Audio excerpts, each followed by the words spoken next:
Вот, значит, шли мы шли, вроде был солнышко, так хорошо. А вот сейчас вот идет дождь. Вот.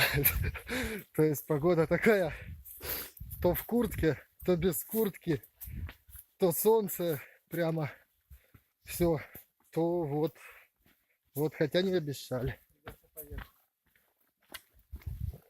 Придется поверху.